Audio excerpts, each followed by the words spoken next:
Are you considering joining the Marine Corps in 2022, but you're unsure of whether or not you want to go enlisted or officer? Then stay tuned, all right? We're going to discuss the pros and cons and the differences of each path so that you guys can make a better informed decision moving forward.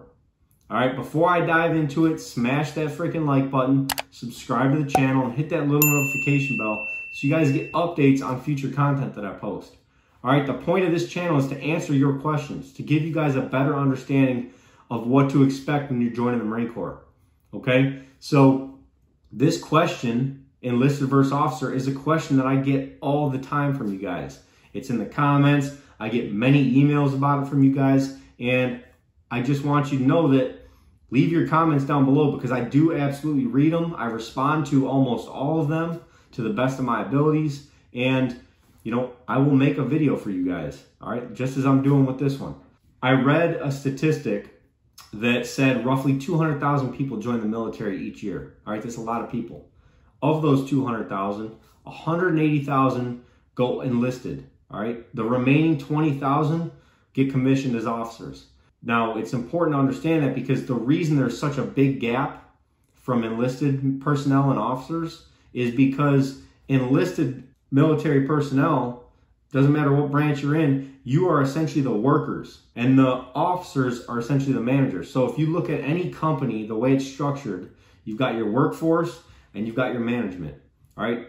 That's no different from the military. You've got your enlisted and your officer. I was an enlisted Marine. Okay, I joined the Marine Corps in 2010, spent 4 years on active duty, so I can speak on behalf of the enlisted side. Now, when I discuss the officer side, I'm going solely based off of my memory, what I remember, things I experienced, but also the little bit of research that I did for this video.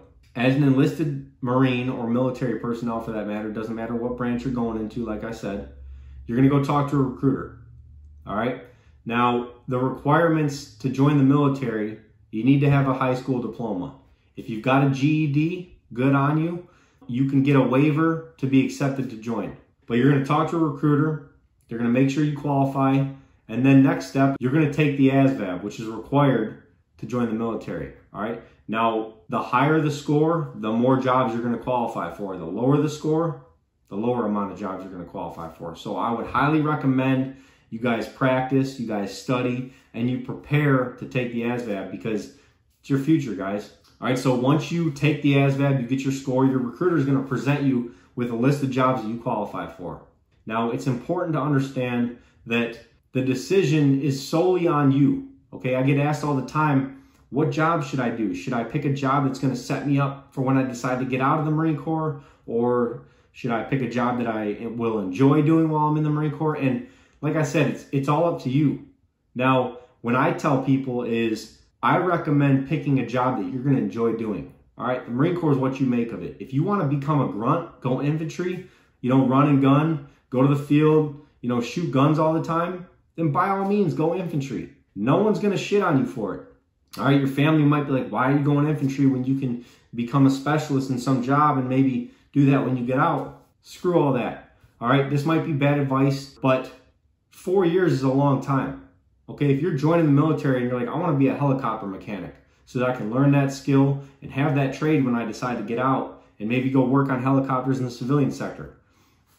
4 years is a long time. You might change your mind and then you might be like, you know what? I wish I would have went to infantry.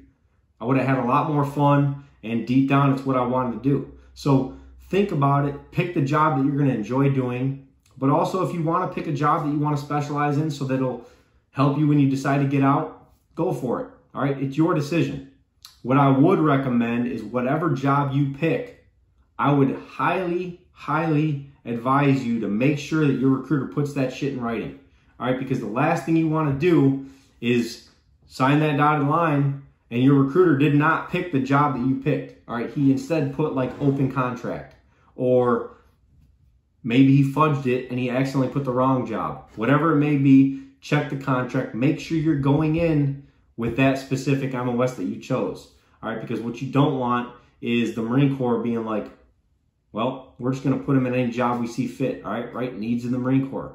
You don't want to be that guy because you're going to start off your military career on the wrong foot. You're going to have a sour taste in your mouth and it's just going to be bad for everybody. So make sure it's in writing.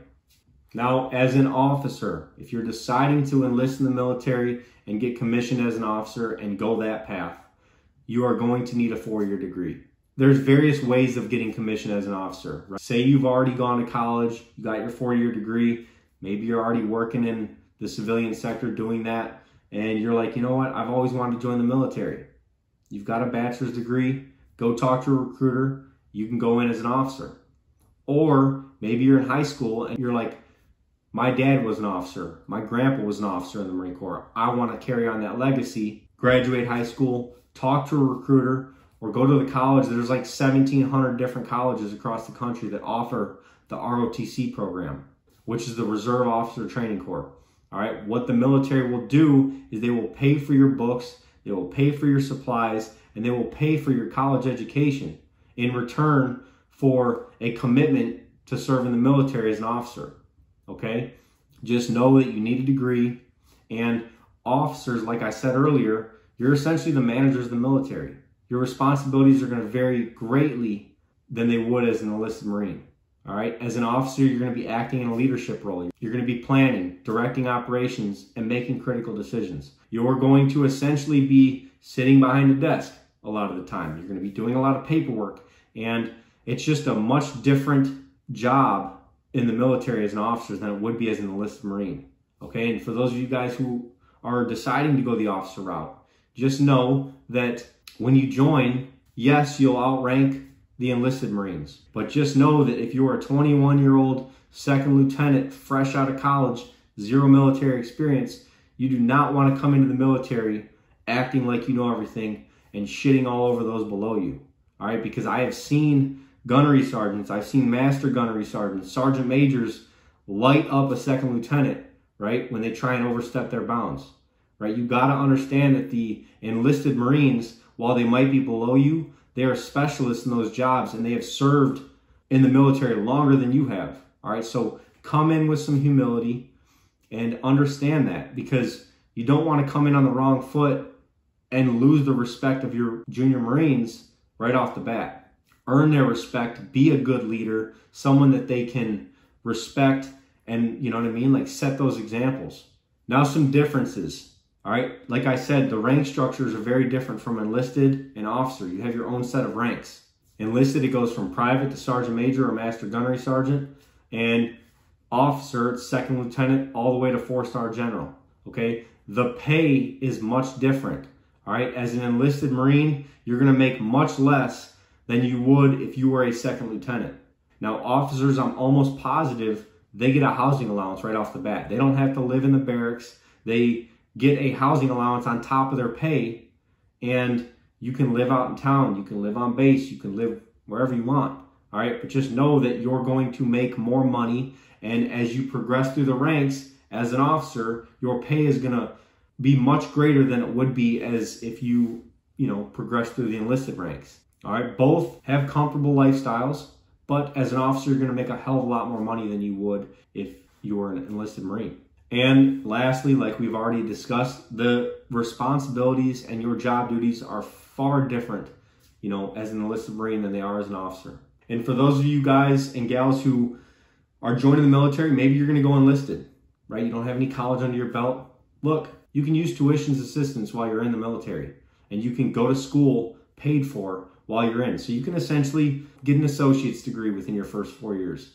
Or if you're super ambitious and you just have no personal life, you can freaking get a bachelor's degree in your downtime. So you can use that free college. But also, if you're enlisted and you're like, you know what, I've been in for 8 years, I want to transition, I want to go to the officer side. No problem. All right, there's different programs in the military. I was actually looking to do the same thing. I had to go retake my ASVAB when I was in, get a higher score, and I would have gone to college for the next 4 years. I'm pretty sure it would have been kind of like the reserve program. You're essentially going to college, you're in the reserves, and once you're done with college, which is paid for, you're going to give them X amount of years back. And you can absolutely do that. I knew many officers that were prior enlisted Marines. All right, we call them Mustangs. They make for great leaders because they know the enlisted side. They've been through it. They've progressed through the ranks on the enlisted side, and now they're officers. All right, they're starting at the bottom, but they bring a different perspective and a different leadership style. So just know that if you go enlisted, you can still get commissioned as an officer. All right, so I hope this answered some of your questions. I hope it gave you a different way of looking at things and how you can make a better informed decision moving forward. So thank you guys for watching. Again, if you haven't already, smash the like button, subscribe to the channel, and I'll see you guys real soon. All right, this is Tony from For the Corps, Semper Fi.